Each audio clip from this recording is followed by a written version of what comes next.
as purgatory in Islam. That is a Catholic concept. I'm not claiming to know so much about Christianity or Catholicism, but purgatory is neither Jannat or Jahannam according to their understanding. There's no such thing as purgatory in Islam. They don't go to Jannat, they go to Jahannam, they're stuck in the middle. And these are the people, for example, unbaptized children, children who are not baptized, so they enter into purgatory. Other people too, like I said, I'm not an expert. Islam does not believe in original sin. Islam believes in original innocence.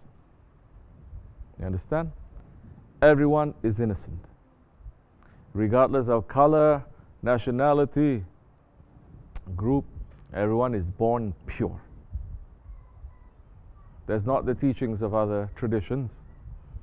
They say you're born baby, but you're not baptized. If you don't get baptized, if you die before you're baptized, you'll be entering into purgatory. You're not going to go to Jahannam, you're not going to go to Jannat, but you'll be separated.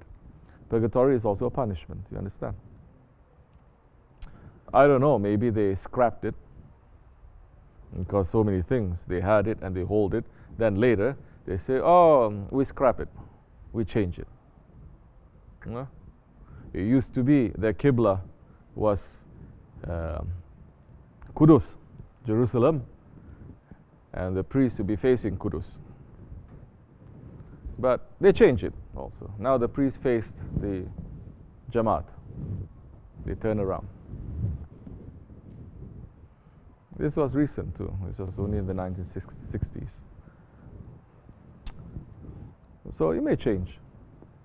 That's what happens to mankind. In Islam, there is no purgatory. The hell, Jahannam, it is a place of punishment, but Allah does not need us to be punished. It is not for Allah. You understand? Jahannam, it is a place for us to be cleaned. Because even if you have a trace, an atom's weight of arrogance, you cannot be admitted, like they say, into the kingdom of heaven. Prophet ﷺ was saying, if you don't, even if you have a mustard seed worth of arrogance, Jannat, it is forbidden to you. I don't know how people can be so confident. How are we arrogant? We're arrogant 24 hours. When you're stubborn, you're arrogant. No, I'm not. Just you saying you're not, you're being stubborn and arrogant, you understand?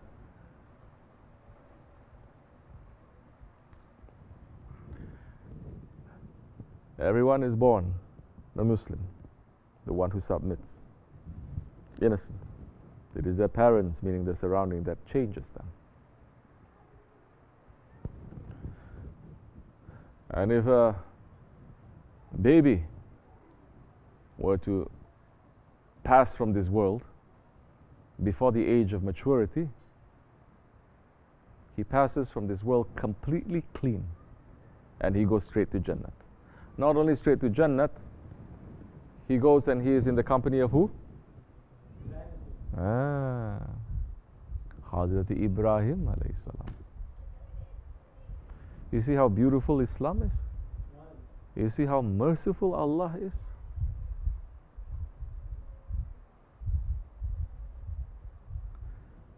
Nothing that the kid does is going to be written. He's not responsible. Who is responsible? The parents. Until maturity, 13 for women, girls, 16 for men, boys, parents are responsible. Parents these days, they don't raise children. They just send them to school. And the school teaches them the worst things. Then later, 16, what, you think raising children is just forcing them to come to the jami, to the masjid, once in a while? teaching them the Quran is going to be? Where is the akhlaq? Where is the adab? Where is the lifestyle? So they grow up understanding, oh, Islam is, I have to take off my jeans and everything and put on shalwar kameez, and that is Islam. Once a week, recite these things to make my parents to be happy. But if they're not watching, I'm going to do other things with my friends. Not understanding what is the love then, the love of Allah, the love of the Prophet ﷺ. That love, you have to practice, you have to put it in your lives. If you're not practicing in your life, there's a fake love. You're just saying, honey, I love you, but you're not paying rent, you're not doing the car, you're not doing anything. So you teach the children. You have to, because past that age is very difficult to teach them. Like the awliya Allah, they're saying to teach the children before their age of maturity, it is like writing in stone. You carve writings on stone. But to teach the children after they reach the age of maturity, it's like writing on water. So when are we going to teach our children? Teach what? Teach the world. They're going to enter into the world. The world will teach them, don't worry, you have to teach them Allah. How are you going to teach them Allah and the Prophet ﷺ? You have to know Allah and the Prophet ﷺ, because you are the ones that first they're going to see, the mothers especially, that so many Muslim mothers running away from motherhood. You are the first educators. You are the ones when the baby is inside the stomach, you have to be a mu'min. Mu'mina, you have to be a Muslimah. You cannot be, when you are expecting, and you go anywhere you want to go, do anything you want to do, say anything you want to say. Oh, it's hormone, so I can do other things. No, you have to take care, because the angels, they're visiting you every single day. And you have to be careful, because that life begins then. Mother is doing that, the father has to come down now. Because the child, it is forming. And when the baby comes out, the tradition 40 days, we don't even let the baby to come out. These days, baby just come out, they take a picture and they post everywhere. Nazar, you understand Nazar? The evil eyes. It is real. Prophet saying, ﷺ, Nazar, it is real. He's saying, even when you see the full moon, you have to say, MashaAllah. If you don't say, MashaAllah, your evil eye will reach to the moon. Do you understand how important this is? People, this is lifestyle. This is adab and this is ahlak. This is lifestyle. You're praying, you're doing so many things, but you don't have a lifestyle of Islam. What do you have? You just have this shell with no foundation. It can topple down anytime the wind comes. So you raise your children when they are young, so that they know. Then later on, after that age, you are not responsible anymore. They can do whatever they like. And they should be left to make these choices. They have to stand up on their feet. The men cannot be mommy's boys.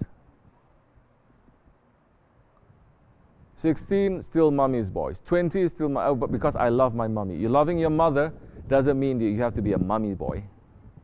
It's completely different. You understand? Because especially the men have to grow up to be men. They cannot just remain babies like that. What is going to happen? They're going to choose wives that are going to be like their mother, because that's all the women that they understand. The next generation is going to be even worse. Next generation worse. 16 years old. But Allah subhanahu wa ta'ala has said through the Holy Prophet ﷺ, there are two angels on your right and your left shoulder.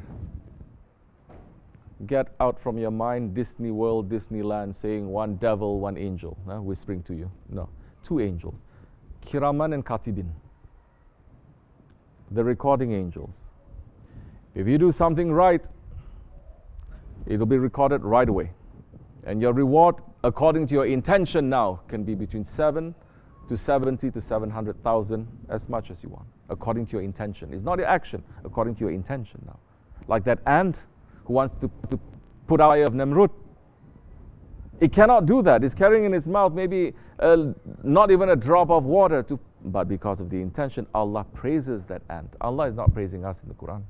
Allah is praising that ant. Surely we're better than that ant. So now, it is according to intention. The angel on the left will only write what you do that is wrong. But with everything, it is showing that even amongst the angels, there's a leader. Democracy says, no leader. Everyone is equal. Even amongst the angels. These two angels, the angel on the right is the leader, the angel on the left follows. The angel on the left has to ask the permission of the angel on the right. This son of Adam, commit this. Do I have permission to write? The angel says, wait. If he asks Allah for forgiveness, don't write. How long Allah is giving? Huh?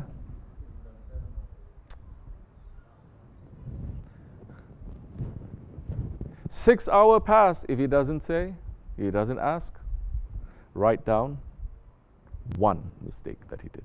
And the punishment is one. 1 is to 1. You do something good, 1 is to 7,000, 700,000. You do something wrong, 1 is to 1. If he doesn't ask Allah subhanahu wa ta'ala for forgiveness sincerely. If he does, cancel that. There's nothing. Don't write it.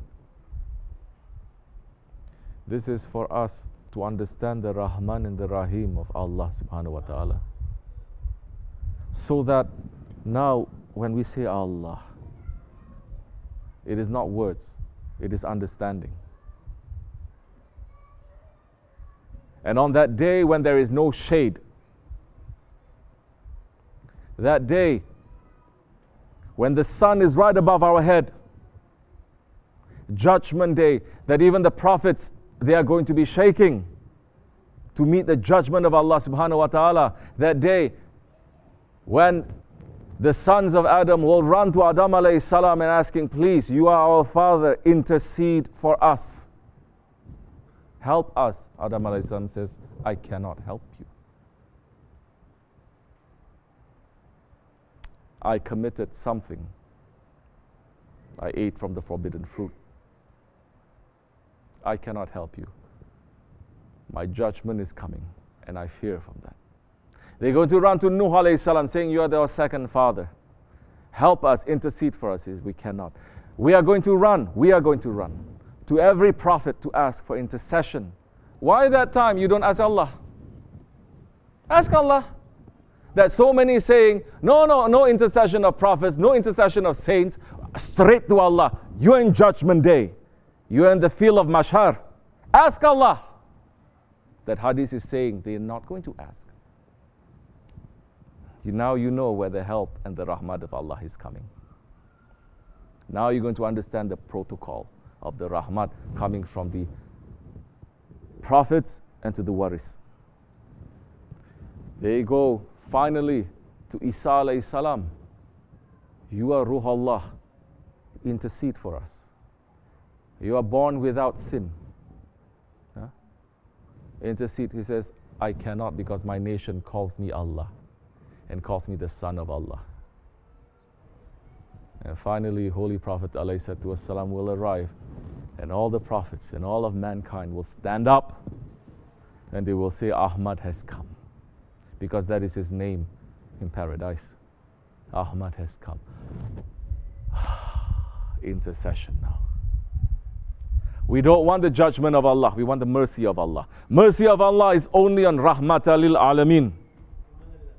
Not to you and to me. Rahmatan lil Alameen. As much as you are following Rahmatan lil Alameen, as much as you have Rahmat in your heart, that time the maqam of Shafaat may also be given to you to intercede for your family and for your friends. Of course, it may be given to you. The Quran is going to intercede for us too. The Quran is going to witness us, correct? There's so many other things that's going to intercede for us. On that day, when there is no shade. So we must run now to be under the dome of Allah, the shade of Allah. Understand?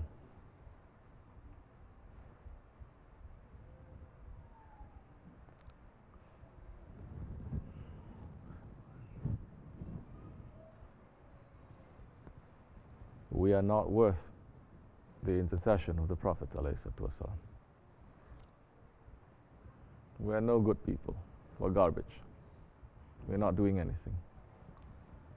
But we're asking for Allah's mercy. And as much as you ask, Allah will give. Inshallah Rahman, for the sake of Habibullah ﷺ, for the sake of the family of the Prophet ﷺ, for the sake of all the Anbiyas and the Awliyas, for the sake of the Salihin, for the sake of SahibulSaif, Ya Rabbi, please accept our tawbah. And we're asking you for protection from these holy ones. Keep us under your shade, Ya Rabbi, here and in the grave and hereafter. Amin Allahu tawfiq al-Fatiha. Allahumma salli. Amin. Assalamu alaikum wa rahmatullah. As much as enough, inshallah. Assalamu alaikum.